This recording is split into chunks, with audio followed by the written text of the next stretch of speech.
Hello, my dear friends. Some words for Parshas Vayetzei. Are you a people pleaser? One cannot help but feel compassion and sympathy for our matriarch Leah.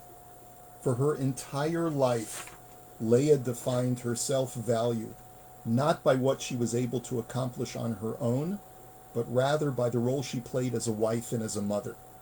It was never simply Leah, but rather Leah the wife or Leah the mother.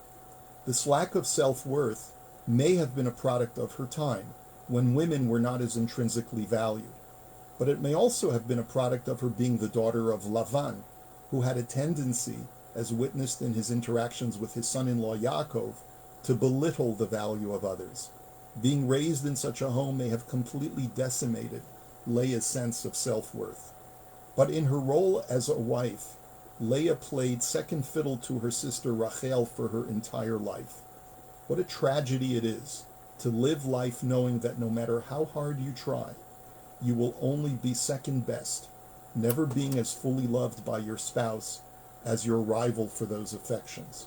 But sometimes pain begets blessing, as witnessed by the fact that Hashem saw Leah's travail and opened her womb as a result. Leah's tears of anguish triggered this divine blessing. You can see also how Leah's whole self-worth was defined by her relationship with her husband based on how she named her children. Let's look at Leah's first three sons, Reuven, Shimon, and Levi. Look at those names. Why does he called Reuven?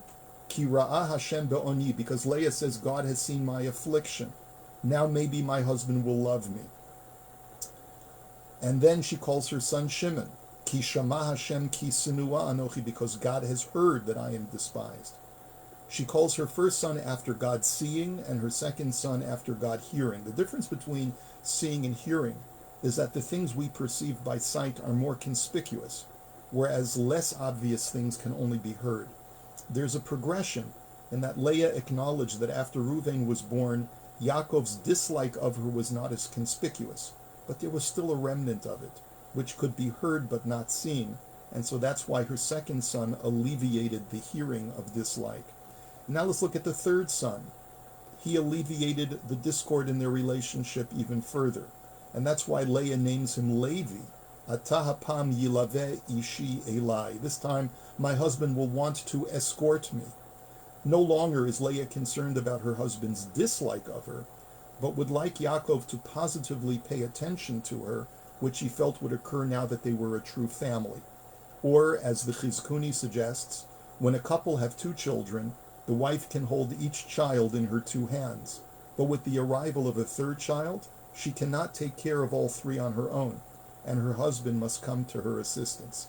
Either way, Levi's name is indicative of a progressive improvement, a further amelioration of Leah's relationship with Yaakov. You know, life in the Yaakov Avinu home gets progressively more complicated after that, as Rachel brings Bilhah and Leah brings Zilpah into the marriage, and more rivalry and anxiety ensue. Leah's last two sons, Yisachar and Zevulun, are thus also given names that are descriptive of Leah's appreciation of the fact that her relationship with Yaakov has or will improve as a result of these new children. Yisachar is so named because of Leah's realization that she was being rewarded for her self-sacrificing act of giving Zilpah to Yaakov as a wife. Zevulun is named Zevulun out of Leah's hope that her husband would consort with her more than ever now that she had proven herself to be the most fertile of all of Yaakov's other wives. The only of Leah's 6 children who was not named after Leah's desire for a better relationship with her husband was her 4th child, Yehuda.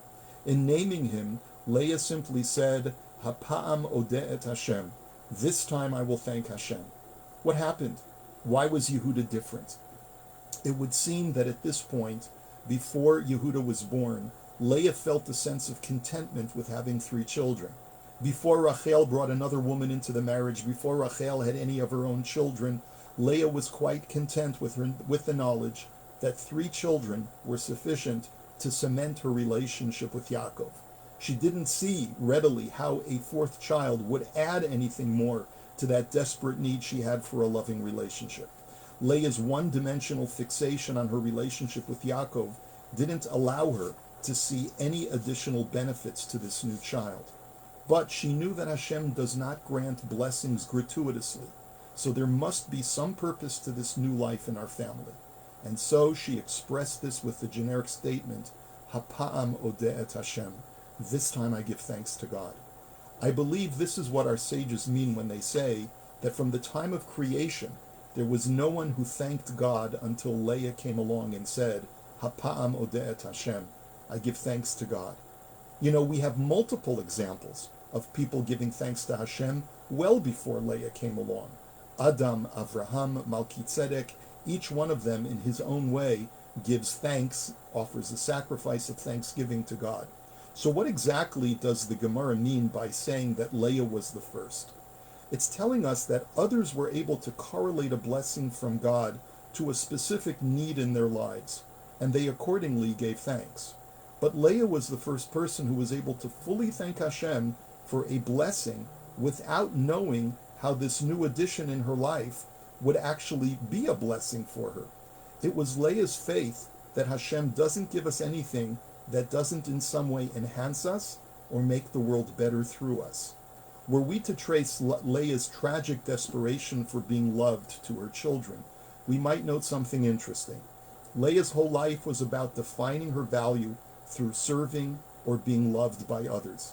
If we look at the lives of Reuven, Shimon, and Levi, we might be able to see a remnant of this trait in them. Reuven was concerned about his mother's honor after Rachel died, and so boldly moved his father's bed to Leah's tent, and for which he faced punishment.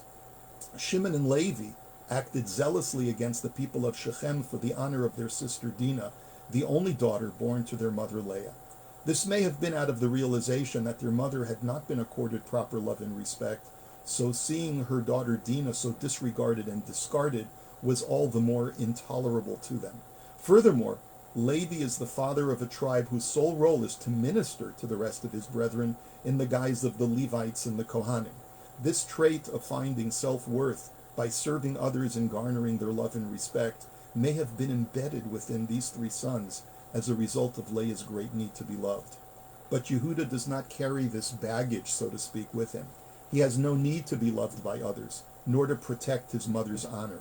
His goals and ambitions in life are predicated on Hapa'am odeh et Hashem. All I need to do is not to curry favor with others, but to serve and give thanks only to God. Yehuda has the ability to be a true leader of men because he is born of his mother's confidence that my relationships are secure. When one is secure in his or her own identity and self-worth, they don't require the approval of others in order to move forward with life.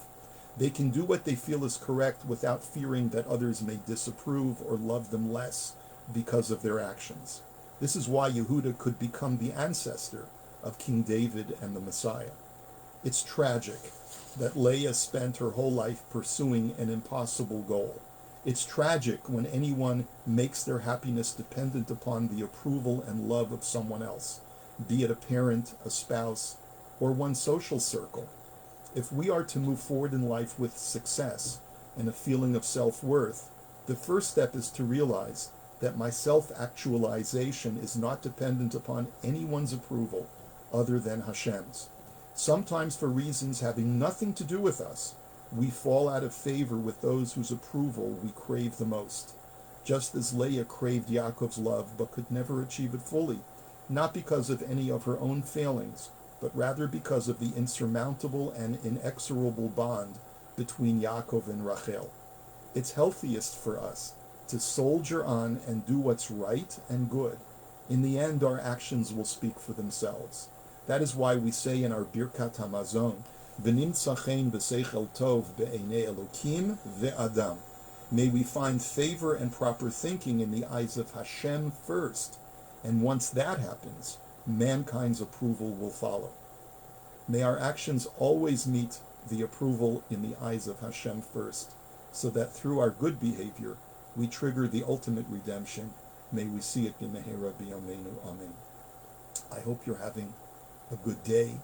I hope you will have a wonderful Shabbos. I wish you a Shabbat Shalom, good Shabbos. Stay healthy and happy. and find something valuable within yourself that you can affirm for today and beyond. Shabbat Shalom, all the best.